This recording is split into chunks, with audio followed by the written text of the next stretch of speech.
in the pasture, run 'em in the pen, work 'em on the Sundays, do it all again. Race 'em in the sand, buck 'em in the mud, drip a cowboy's sweat, bleed a cowboy's blood.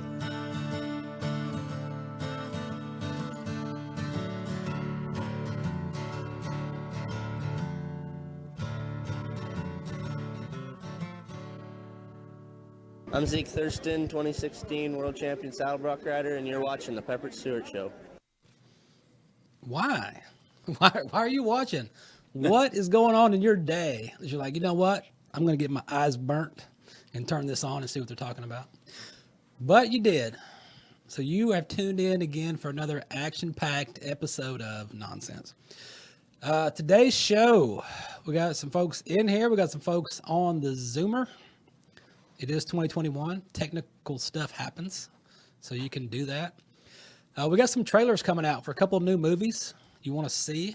Those Wish Me Dead by Taylor Sheridan, who does Yellowstone. You also got The Wrath of Men by Guy Ritchie. We got a couple of trailers we're going to show you.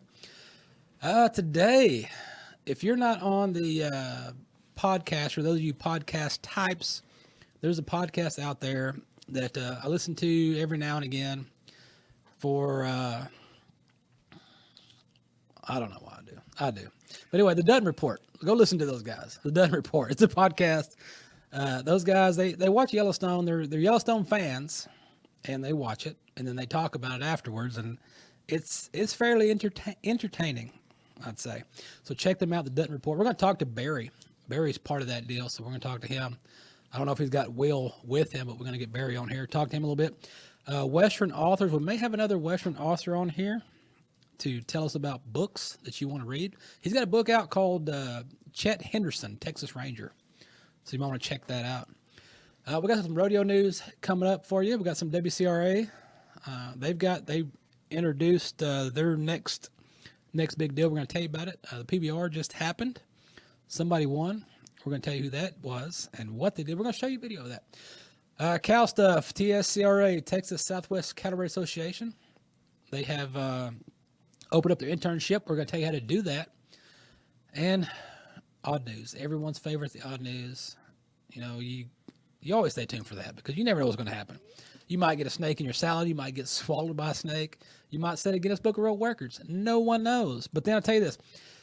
There's some stories. I hope we can make it this far to get to these Old West stories. Some Old West stories that they're true from the old days. They don't seem true. They're like, what is that? Is that Twilight Zone that I'm watching? But that's it. So check that out. And then, are you a golfer? Are you playing golf? Do you go out into the green and, you go find a few holes, you grab your wood and see how far you can hit the ball? Well, there's not wood anymore. Nobody uses wood. They're using graphite. They're using new technology. And with that new technology, Callaway has got something for you to see. So check this out. And when we come back, we're going to talk about stuff.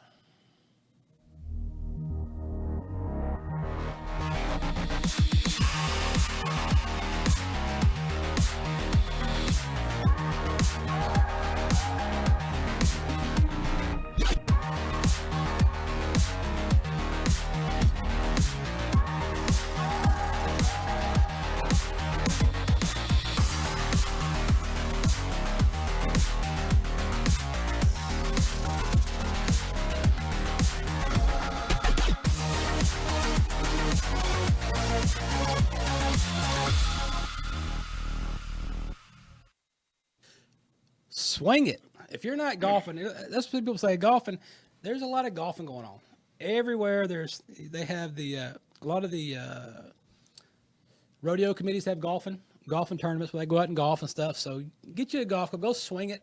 Callaway golf clubs. Speaking of Callaway, the new set of Callaway golf clubs that I just unwrapped today. I'm going to have to go try those out. But anyway, coming here all the way from the other side of the world, Colt is here, sitting in. He's going to hang out with us maybe a time or two or even more than that. So, Colt, what's going on? Nothing much. Thank you for having me. I appreciate it. It's awesome. They said the other side of the world, it felt like that coming over from Fort Worth. So that traffic can get pretty nasty. So tell the folks about Colt. So I'm a man of many different talents. Jack of all trades, master of none. I served in the military, so I have that going for me, or not going for me, depending on how you want to look at it. I've done a whole bunch of different stuff. I rode bulls, actually for the Air Force Academy. When I was there, I was also enlisted for a couple of years. After that, got out, tried to go to college. Ended up, I do IT stuff now. I've become a computer nerd and sit behind a desk all the time. So that's what I do. I'm also sit on the board for Warriors in Rodeo, a nonprofit that, me and you have had quite a few conversations about. And so I have a wife, 3 kids, got a newborn baby boy. So that's really exciting. But thank you for having me. I appreciate it. It's good to be here. It is. Now, you mentioned kids.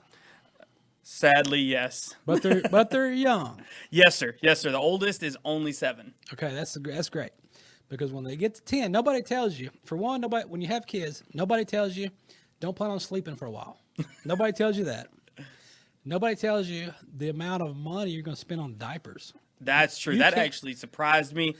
First had my first one, I was like, this won't be too bad. And then and the thing is, it's not that bad the one time. $20 here, $30 there. But after 2 years, you're like, come on, can you go to the litter box or something? Go outside, have the dog teach them how to do something. You got to.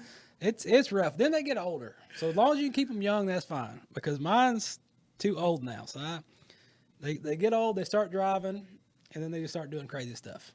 Then you're getting calls in the middle of the night, maybe 1, 2 in the morning, or he had a couple years ago, he had a wreck. Nearly killed himself. I don't know why he didn't die.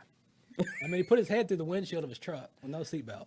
Jeez. And walked away with nothing but he had a little brain injury, swelling, whatever, but that was it. Wow. And when the kids get to going, and they do crazy stuff. Sometimes they make it on the internet. Sometimes they don't. Don't Google that, by the way. Well, I know my sister. I growing up, I had a brother and a sister. But I know I give my parents heart attacks all the time. I played sports, running around, doing dumb things.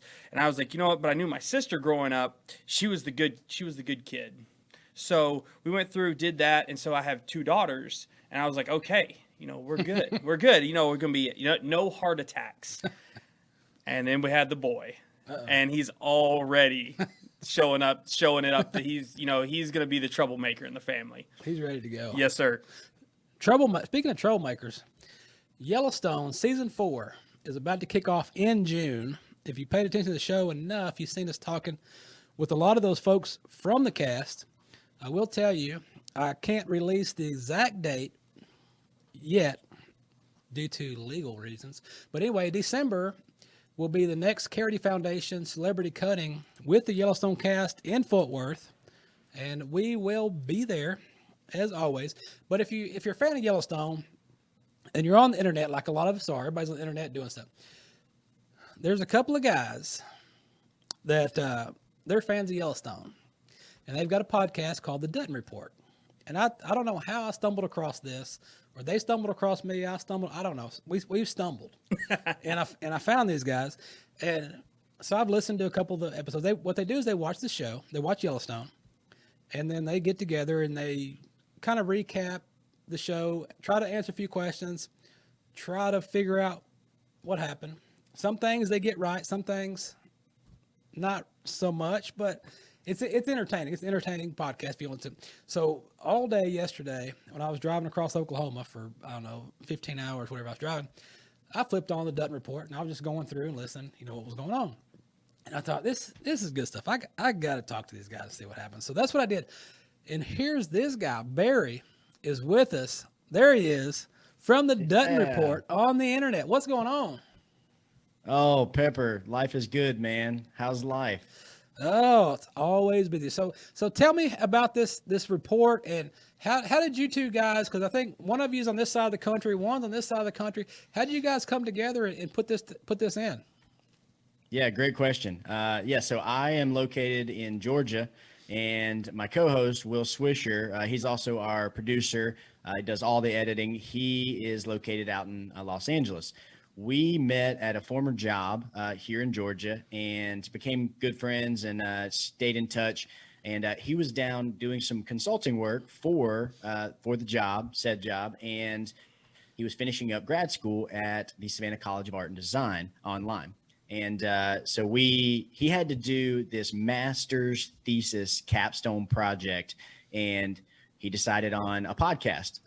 He had to not only prove that it was that he could pull one off and do it, but he had to make it good. He had to prove that he could build a listener base. He had to prove that people cared and all that. And we actually even sold a few small sponsorships to it, just to again.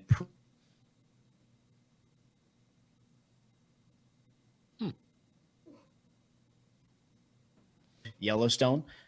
We watch it, watched every episode. We were big fans and we're watching the show together anyway. And then once the class ended, we were like, dude, we got to keep doing this. And here we are 2 years later. We're just about to finish up season 3 here soon so that we can be ready to go week by week with season 4, which we've never been able to do before, just due to work schedules and stuff like that. So we're really excited. All right, and I listened to a lot of those. I've listened to the last one you did yesterday. As far as the background, with you guys' background, do you have any background in farming, ranching, rodeo, or what kind of background do you come from as far as your point of view on watching the show? Sure. No real background in rodeo, but I grew up on a big family farm out in mid Georgia, central Georgia. My grandpa was a farmer. His dad was a farmer. My parents ended up being school teachers, but the only neighbors I had for miles and miles were my 3 uncles and all my cousins. So I definitely grew up with a lifestyle that I see a lot of similarities. I wasn't a rancher. I never got into that stuff personally. I went to several rodeos growing up, but I took the baseball route. I ended up playing a little college baseball and stuff. Will, actually, who unfortunately couldn't join us today, he's from Lexington, Kentucky, and so also grew up around a ton of land. His uncle owns a ranch, ton of horses, things like that. So while we're not personally, we don't compete or do anything like that in rodeo, we have a little bit of background just in at least the country lifestyle, rural living, that kind of stuff. Okay. Yeah. Cause I'm listening and y'all are asking questions. I'm trying to answer your questions, but I can't, because it's different time zone, but and a lot of that stuff, a lot of stuff y'all pick up on is some things I don't see. And there's other things that you pick up on that make sense. And so it's just, I guess it's neat to see a different perspective, on the show, because, from our background, watching the show and living the lifestyle, there's a lot of things on the show that happen that you have to leave a lot of room for TV magic, time editing, time stretch like that, because that's what turned me off to it when it first came out. When Yellowstone first came out, the first 10 minutes, I was done. I was like, he didn't go catch this wild stallion, load him in a trailer, then back him out with a halter on. That don't happen. I turned it off. Didn't watch it again until I guess season 2 came out. Was getting ready to come out, and there was this big uproar about it. It's like I got to see what's going on.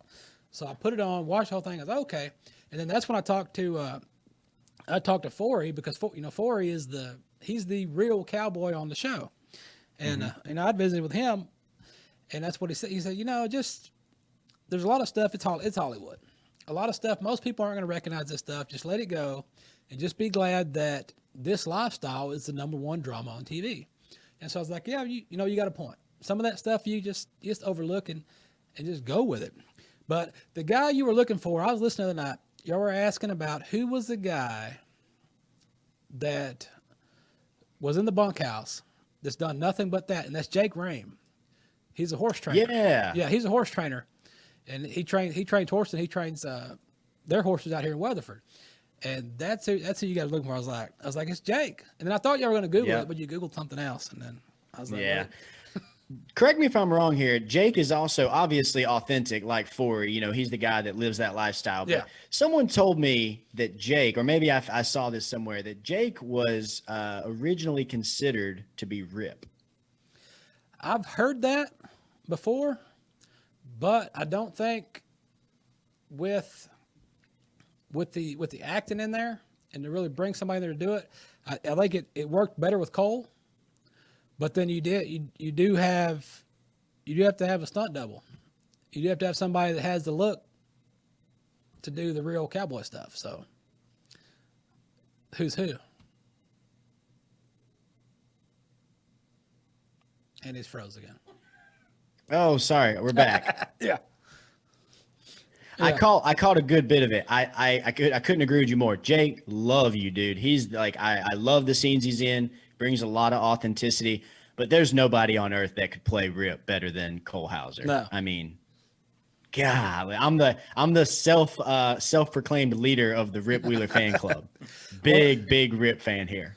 And I'm waiting to see him get on these cutting horses, because he didn't come last year. He didn't come to the celebrity cutting they do every year in Fort Worth, and that Charity Foundation puts on, which that Taylor and them are a big part of. And he was down the other year. He didn't ride, and he didn't come last year. I want to see him get on a cutting horse and work.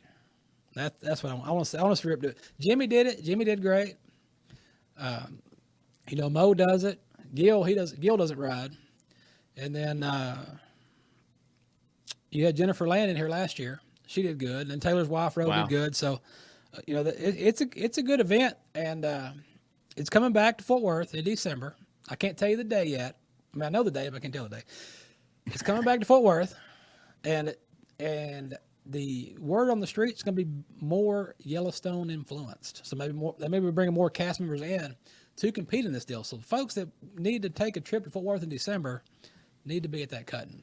Hopefully, since this Corona stuff is kind of, flattening itself out or whatever, then maybe they'll have the big event and everything like they do, normal in the normal days.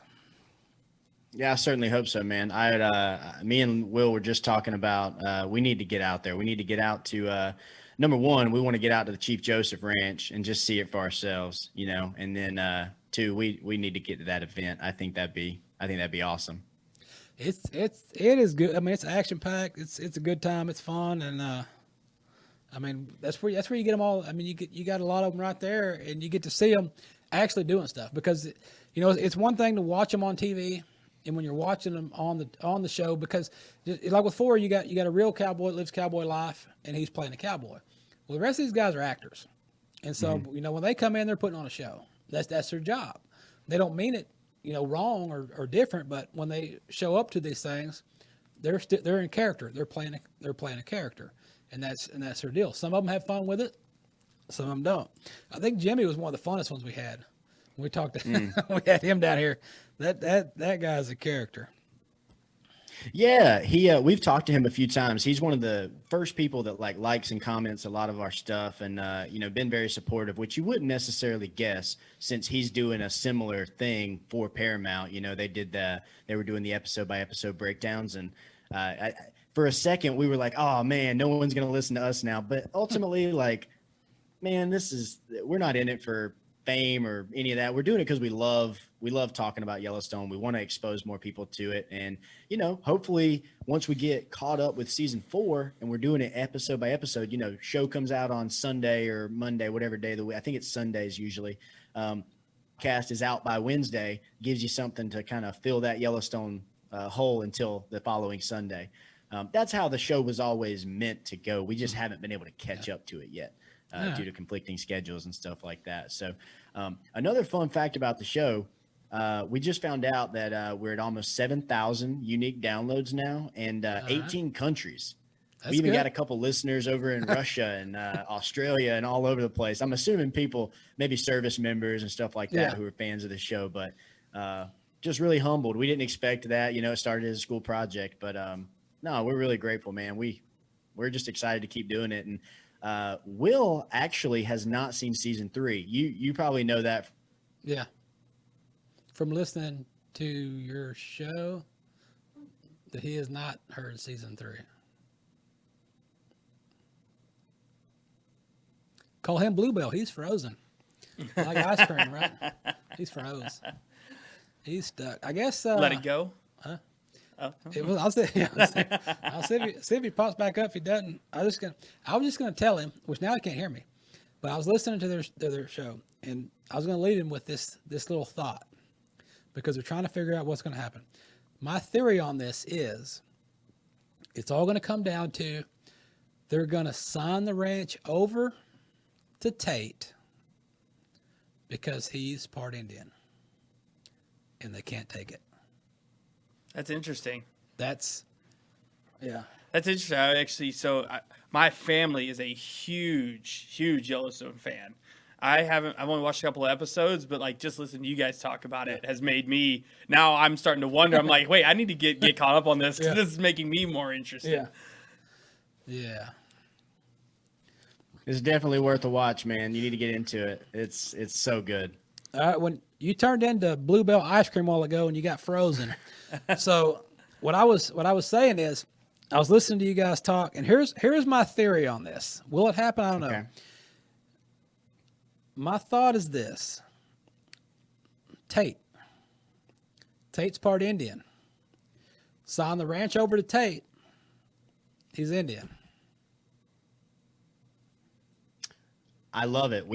So I can't discuss this with Will, and I'm actually not going to be able to let him listen to this now because we're talking about things that he's not aware of. I don't know if you caught the tail end of what I was saying earlier, but Will's never seen season 3. He's saving those episodes to record. So one more thing I get to have over him, he's not going to get. But I think that's an awesome. I think the thing I heard that makes me think that makes the most sense is when Taylor Sheridan came out and said he has an ending in mind. Yeah. This is not a show he wants to run for 20 years. Well, yeah, he's got 2 more shows coming up. He's fixing to do. He's fixing to do one on 4 6s and then the 1883. So he's got shows in mind. But yeah, I'm gonna let you get. We appreciate you coming on and talking to us, and we'll tell folks to check out the Dutton Report and see what you guys are up to, and we'll catch you on your next episode. Yeah, thanks, guys. Check us out, theduttonreport.com, at the Dutton Report on Instagram, Twitter, Facebook, whatever you're looking for. Pepper, thanks so much, man. Thank you. All right, speaking of shows by Taylor Sheridan, there is a movie coming out. I don't know what to do with a piece of paper, but there's a movie coming out. Oh, here it is. That Taylor is part of. I think it's based on a book. And Warner Brothers is releasing this. It's called Those Who Wish Me Dead. It's going to come out on May 14th in theaters and HBO Max. It's got Angelina Jolie. Everybody's wondering where she's been. She's back. Guys, got somebody babysitting her kids so she can go do a movie. I don't know. She got like 50 kids. Something like that. But anyway, Taylor Sheridan co-wrote the adaptation of Michael Korda's book with Korda and Charles Levitt. So check this out and see if you want to watch it.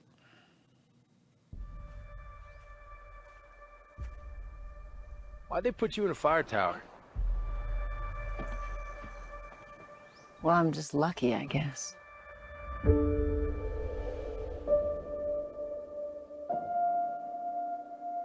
I read the wind wrong. I should have gone to them. Then you'd be dead too.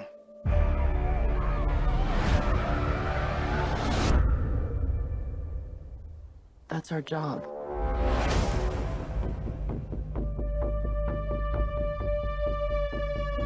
Hey! Stop! I'm not gonna hurt you. I want to see where the blood's coming from. It's not my blood. You in trouble?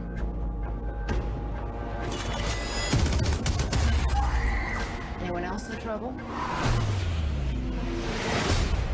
My dad said if anything happened, I should find someone I can trust. Are you someone I can trust? We promise absolutes. Act accordingly. Those men that came for your father. Did you see their faces? That's them. Cut you down. Give us something else to worry about.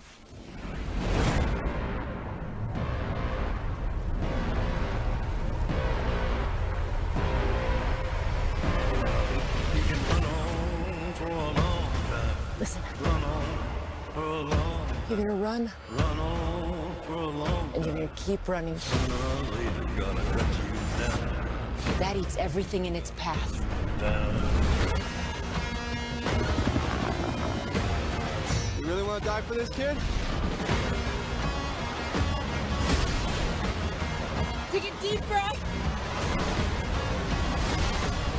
Hold it. And lay back.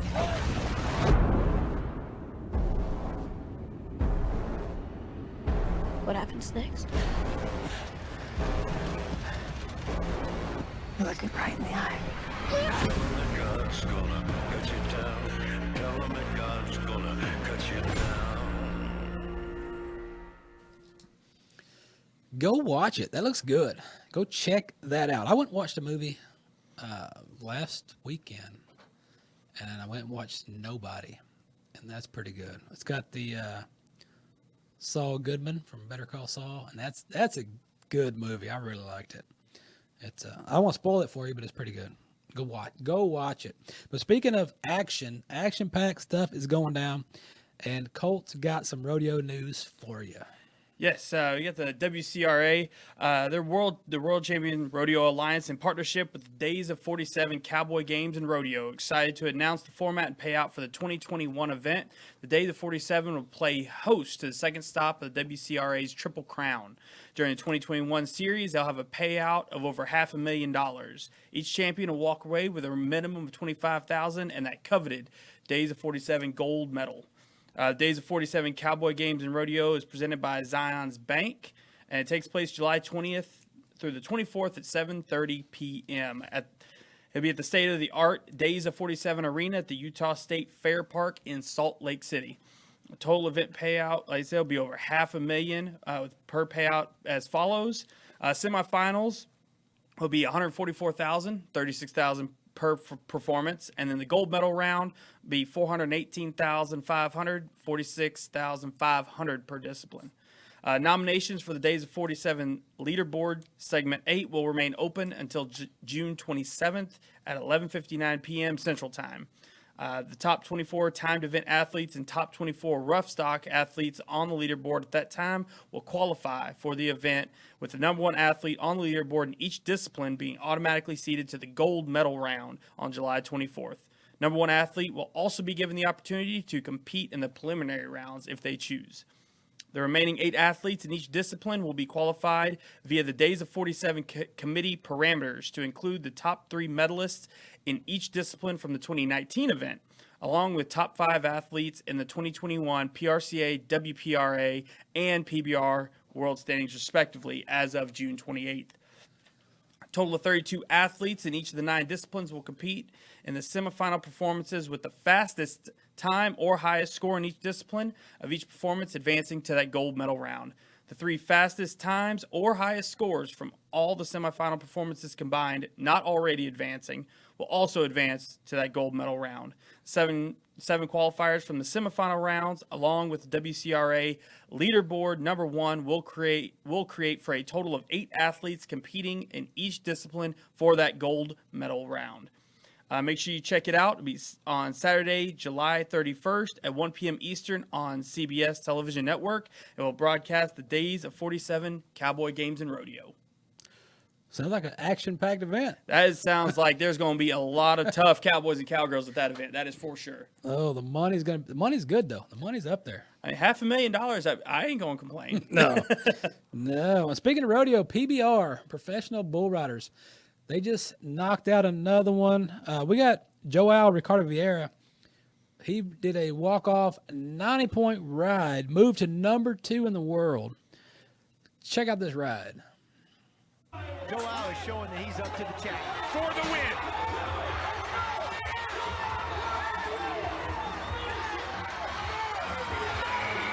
Joao is the man in Oklahoma.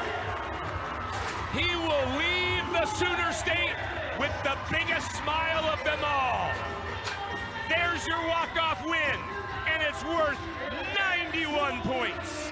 And Joao just left no doubt who the best bull rider was from start to finish all weekend long. Outstanding weekend for Joao. 9 consecutive qualified rides. Let's show you our Kubota tractor ride of the night. It's the one that won it. And it's just more of the same for Joao. A really good bull going to the left. Look, this is what has won this guy so much in his career. It's being great on bulls that go that direction. Joao is always able to sprinkle in some 90s throughout the season. He had 6 last year. He's already had 3 this season, but it's gonna be about the points as he earns almost 140 and really sends a message. He sent it. That message was sent. It was sent. That is for sure. Man, they had an event in Bryan. You know, we covered the event in Bryan College Station. I say Bryan College Station because I'm up here now. People out there are like, why are you saying that? Because when you're down there, it's Bryan or College Station. Yeah. Yep. And the whole time I was down there, and people in Dallas, wherever, said, "Hey, you're in Bryan College Station." No, there's Bryan and there's College Station. I'd be like, "You're up there. It's not Dallas Fort Worth. There's Dallas, and there's Fort Worth." But now I'm up here, I'm like Bryan College Station. Oh yeah, my mom was actually born down there. My family all went to A&M, and so that is one thing. You say, "Where are you going?" and they want to know. If you say, "Hey, I'm gonna go down to Bryan College Station," they say, "Well, where?" Yeah. and another thing people don't know about that are from down there. When people say, they say, where do you go to school at? Oh, College Station. Yeah, they're not going to A&M. They're going to Blinn. Exactly. You try and sneak that under the rug, but if nobody else knows, yeah, they don't know any better. Yeah, it's like you're at Blinn.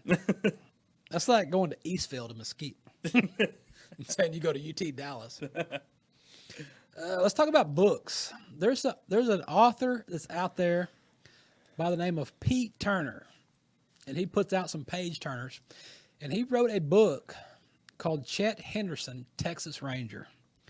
And he's got a few other books out there, but we thought we'd talk to him a little bit about the books and his books and see what is going on in his neck of the woods. Hi, Pepper. What is going? Good. What's going on? What are you up to tonight? Well, I'm talking to you right now, but greetings from Rattlesnake Ridge, Maryland. Ooh, I don't like rattlesnakes.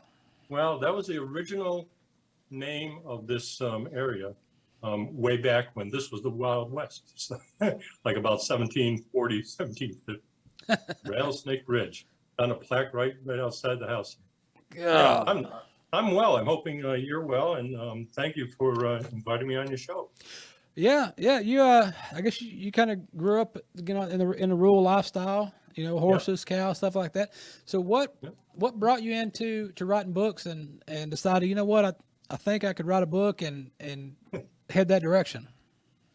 Well, I always wanted to try to write a book, and actually the first book I wrote, I retired and started playing around with some ideas. You write about what you know. So the first book I wrote was actually, part of it was my experience in Vietnam, called Da Nang Dam. It's now been turned into a modern Western, so figure that one out. But anyways, that started me. And then I used to be a history teacher, one of my lives way back when. And I'm fascinated by the West. I grew up in the golden age of the West, John Wayne and, all those guys that Bonanza and all the shows on TV and everything. So, and my dad was a big John Wayne fan. He read, I think, every Lewis L'Amour book there was. He would go to the library, pick out a Lewis L'Amour book, and he couldn't remember whether he read it before or not. So he would put a little T in a pencil mark way up on the corner in the back page, so he could look at it and say, "Oh, okay, I read that before." So I like to think there's still some of my dad's books with his brand on them. So, but anyways, yeah, I've always been fascinated by the history of the West. There's so many stories, so many, tales yet to be told. So I'm trying to tell a few.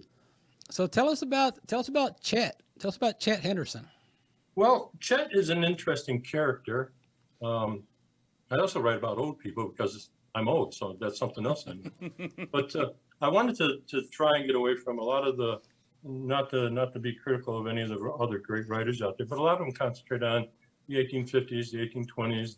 I've done a couple of mountain man series now that are doing well, but I thought it'd be really interesting if I could create this character and put him in the 1890s in Texas.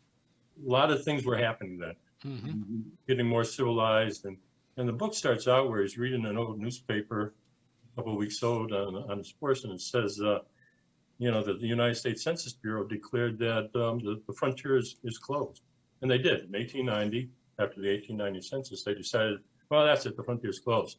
So Chet's sitting on his horse, and he says, well, I guess that's it. The bad guys are going to take out the plow. The Indians are going to go back to the reservation. There's no more outlaws, and bang, he gets shot in the head. So that's how the book kind of starts off that way. So he's kind of caught. He's an older man. He's the oldest Texas Ranger still in the saddle. And you're from Texas, so you know the whole story of the Texas Rangers.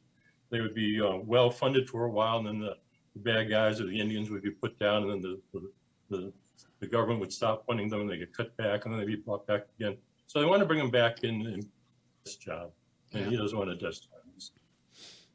He rides, he does want to put his horse on the train. He rides, and so that's kind of the idea. Is an older man caught between the changing of times, trying to do the best he can and fight the bad guys, and he has a bunch of them to fight. So, but that's kind of where I wanted to go with. What I try to ask myself a question usually before I write a book, and it's like, what if a guy was like Chet, older and set in his ways, and times are changing, and he really started having a hard time.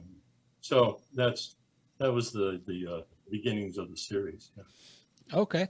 And how much, you said you watched a lot of the older westerns. How much influence did some of those older shows, give you as far as writing that character? Well, a lot of they were always, most of the TV shows in the 50s were, the guy in the white horse and the white hat, and he was a good guy, and the bad guys were the black guy. You know why they wear white hats and black hats? Do you know the reason for that? Why's that? Well, you got a white hat on, so I got to put my black hat on. Well, when they started making movies, black and white, they wanted to distinguish between the two characters. So that was really the whole genesis. I try to make, all those heroes were always, flawless almost. And there's not too many of those stories from the 50s and 60s, the movies or the TV shows, where the guy had some flaws and some faults and was dealing with his own internal demons a little bit. And I wanted to make it a little more realistic. I try to write books that I find interesting, that I would like to write. They're not overly violent, for the sake of being violent. They're not try to keep the bad words down to hell and damnation kind of thing. But that's about it. I want, I don't want to be embarrassed my grandkids by freedom. Yeah. So that's where I'm coming from. But yeah, a lot of influence from those guys, Stewart Granger, and just John Wayne, and all those other guys that did their bit. Audie Murphy is a good example. I like his shows. Okay. So and that's where I come from. Okay. All right. Well, if folks out there want to check out your books or check you out, where's the best place to send them? Amazon. I'm published by Dusty Saddles, and Amazon, for better or for worse, is the giant gorilla, and you got to play by their rules. So they're available in paperback and Kindle on Amazon. You just search for Peter Allan, because there's another author named Peter Turner. So Peter Allan Turner or Chet Henderson, and I pop up. Yeah, there I am, right there. Yep. So yeah. All right. Peter Allan Turner, man, we appreciate you visiting with us and telling us about your books and a little bit about yourself, man. And we'll let the folks know and check out your books. Okay, Pepper. Thank you an awful lot. I enjoyed it. Thank you. Bye now. Check that out. That's some good stuff. Awesome stuff. I loved, as a kid, you always running around, with your little plastic 6-shooter, act like, you're Wyatt Earp or, one of those, get Billy the Kid. So that's, stuff like that is really, really cool to me. The Old West and history is definitely near and dear to my heart. I did have the Lone Ranger costume as a kid. Can you still fit into it? No. Oh, fun fact though. I did not know this until after, Louis L'Amour died. They wrote Lonesome Dove. Did you know that he also wrote the screenplay for Brokeback Mountain? No. Yes. Really? Yes. So that got the wheels turning about Lonesome Dove. I don't want to think like that. So I'm like, wait a minute. I don't want to think like that. If you ruin Lonesome Dove for me, my grandfather will have your head. I was like, wait a minute. But yeah, I did not know that. That's actually really, really crazy. And I mean, the popularity of both of them, Yeah. no matter what you think about them, Yeah. the popularity of them, I mean, and all that stuff is, wow, that's crazy. Yeah. I did not know that till after he died. And I was reading up on it. And I was like, really? Wow. I'd have never put those two together. I would have never guessed that. Not in a million years. I was like, wow. Oh, man, let's get to some odd news. Everybody likes the odd stuff. Let's do some odd stuff. What do you got? What do you got over there? I thought if we want to talk about a little farm and ranching, how about the British police? They decided that they needed to catch themselves a llama. A llama? The police in Britain said officers ended up with an unusual chase when an escaped llama went wandering through the neighborhood. Salisbury police said the community support officer Matt Smith and Constable Mark Douglas were patrolling. The officers responded to the scene and pursued the animal, despite being initially misidentified as an alpaca, because that makes a difference in this story. And following a brief pursuit, we're pleased to report the llama was safely returned to his owner. Well, that's a happy ending. It's about a happy ending as you can get with a llama, I think. Yeah, I just don't know. I didn't know there were llamas in England. Oh, there's a lot of stuff over there. They have llamas. And what else? The only thing that caught me off guard, it wasn't in England, that was when we were in Ireland, is you ever see people share those pictures of bulls? They're like real muscled up. Oh, like yeah. Mm-hmm. That's real. I seen those, and I was like, that's because I always thought it was like Photoshopped, and I was like, holy cow. I watched the thing, and I was going around, go down the YouTube wormhole that you find, and there was one that's like the top 10 biggest bulls in the world, and these things look like the Arnold Schwarzenegger of bulls walking around, and they get out of the trailer, and the whole trailer rocks. I mean, I was blown away. I was like, I'm not roping that. Let's go to snakes. Snakes. Oh.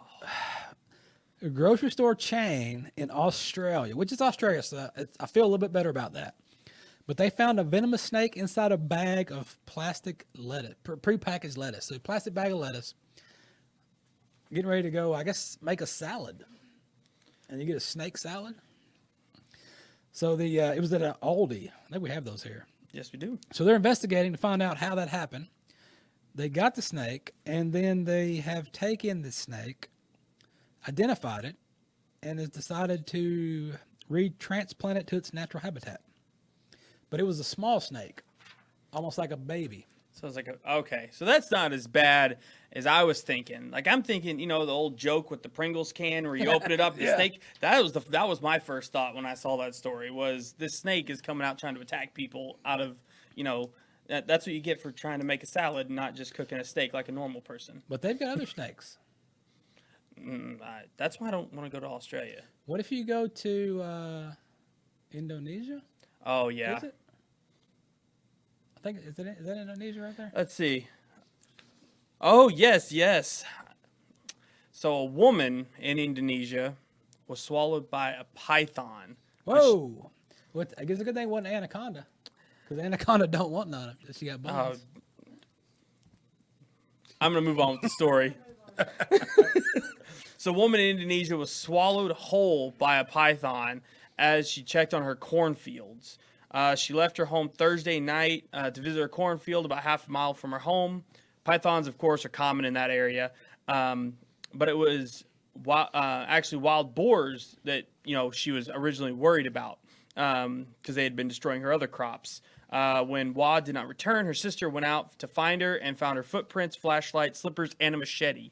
100 villagers searched the area and found a 23-foot-long, very swollen belly snake. The villagers killed the snake and cut it open and found Wah inside and intact. I seen the video. I spared you guys the video of this, but I seen the video of this, and you guys to think about that. Could you imagine being swallowed by a snake, and then if you didn't get choked out before, you're going down. I mean, that's got to be the worst feeling ever. I couldn't even imagine that. That's absolutely terrible. I think I'll take the wild ball. I think I'll take the wild hogs. Well, I'm wondering too, what happened with the machete? Did it have some hacks in it? Did you not hack that sucker? Well, it doesn't say how old she may have been, so we don't know the physical condition or how well she could have defended herself. Could be, but I wonder if that's a world record. I see. Oh, yeah, that's right. The other world record, we were talking about that just a few minutes ago. Idaho man stacks 34 bars of wet soap for a Guinness World Record. Not dry soap. That must be a different record. But Idaho man said he had to grow out his fingernails to recapture the Guinness World Record for stacking wet bars of soap. David Rush, who has more than 150 Guinness World Records to his name, said he had to grow out his fingernails so he could get a secure enough grip to take on the record for the most bars of wet soap stacked in 1 minute. He previously set the record at 30 in 1 minute. It was taken later by someone who hit it at 32. Record-breaking enthusiast managed to recapture his title with 34 bars of wet soap stacked. Okay, so I'm wondering where do you learn the art of stacking wet soap? Is this something you learned in jail? Definitely not in the shower. Didn't want to drop it? Do not drop that soap. I'm stacking them, the wet soap. So I don't know. That's definitely not on my talent list. So I couldn't even guess. I want to see video of this. I want to see I want to see what kind of he had cat claws and he's just, I got a minute to stack these soaps. Well, if that's the case, I bet Edward Scissorhands would have been fantastic at it. I bet he would have beat that. I think so. And that's the thing. I like doing these stories on the world records because I like to think, what mindset was he sitting there on 420 and he thought of that? I mean, where in your mind do you think, you know what? I bet I could stack more soap than anybody. Well, I think I know what happened is he's one of those guys. You remember you'd go and buy, I remember when I was in high school, we had the big shiny books that said, Guinness World Records on it, and you'd start flipping through the pages. Mm-hmm. Well, there's somebody that they're never going to be the fastest man or, they're never going to be the strongest woman. But I can figure out how to stack some soap. Yeah. And I think that's probably where these are coming from. That's back for you kids today. That's back before the internet when you actually had to go to the library and get a book. But speaking of school, a security camera in Wisconsin at the high school captured the moment lightning struck and destroyed a tree right outside the building. The principal of the high school said the students were just sitting down to take the ACT test when it struck. I wonder if they got to leave. It's like, can't do the test today. I got to go. Initially, students were scared, didn't know what happened. Then once they realized what happened, they was like, wait a minute, that's a historic thing for us to see. And check it out. I'm sure the science lab ran out to take samples. Oh, I'm sure. Or at least to go check it out. I mean, that's, I almost got struck by lightning actually out on a baseball field. You could feel it in your feet, the electricity, and that is not a fun place to be. But definitely that mean nothing else. The science class could go out there, and that'd be something cool that, you wouldn't get to see every day. Yep. Well, we got one right up your alley right here. Tell me about fishing. About fishing? About fishing. Oh, yes. See, I was going more of the explosion route is where I was thinking. So we got a magnet fisherman found a World War II area artillery shell in the Michigan River. A group of magnet fishermen pulling up metal from a Michigan river made a surprising discovery, a World War II artillery shell. Ryan McCullum said he was magnet fishing in Grand Rapids with his son and his cousin, Chris Hampel, when Hampel pulled up a 2-foot-long metal object out of the Grand River. As he got closer, realized it was an artillery shell, and that was very surprising for what you normally pull out of that river. Fishermen alerted the authorities, and police cleared the 6th Street Bridge where the men had been casting their lines, while the captain of the bomb squad examined the find. It was a 75-millimeter armor-piercing artillery shell. It was used in Sherman tanks in World War II. Bomb squad was unsure how the shell ended up in the river. The captain hypothesized that the object may have been brought home as a souvenir of the war, and then someone ended up disposing of it in the river. Somebody got scared. I don't know what should I do with this? I don't know. Let's go throw it in the river. I mean, I think of all things, I know this would be me when I was dumb and I was in the military doing dumb things. Never tried this, though, but you bring it home from war. You know, back then you had the spoils of war. Guys would bring home everything. I mean, who knows what they had. I want to bet that they tried to set it off to see what would happen. And somehow it ended up in that river. They were throwing it off the bridge or trying to do something crazy, and I guarantee you that's how it was, and then they could never find it again. I'm like, it's gone. Yep. We lost it. Oh man, one more movie we're going to tell you about, and then we're going to get out of town. There's another movie coming out you need to know about called The Wrath of Man. It's going to release next month as well. So take a gander at this and see if it is something you want to see. And while you feast your eyes on this, we're going to go. Ladies and gentlemen, we have a new addition. H. Portico Security, specialize in cash trucks across LA. Do you have any idea how dangerous this job can be? Some idea, yeah. We ain't the predators, we're the prey. You ready? Ready. This is your temporary sidearm. What happens if we're pulling pistols in a machine gun fight? Do you have a problem? I don't know. Do I? It's a 10 grand drop. You should have been back 5 minutes ago. They're serious. Leave this to me. Get in the truck next time. Sorry, pal.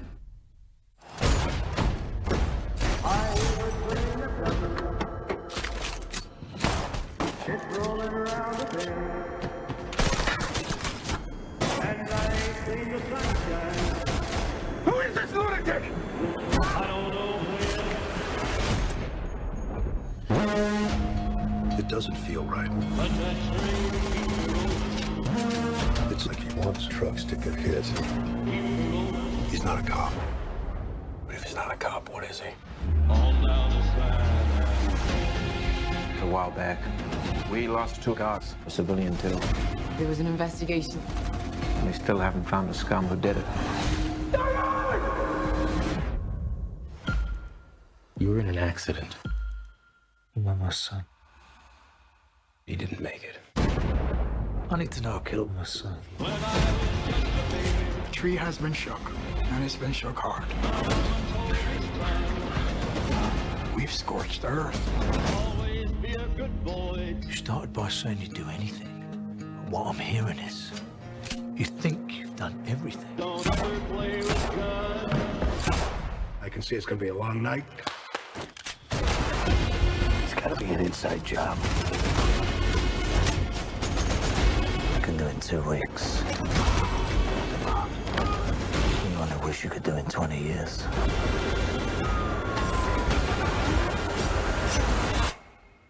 And I do bear a grudge.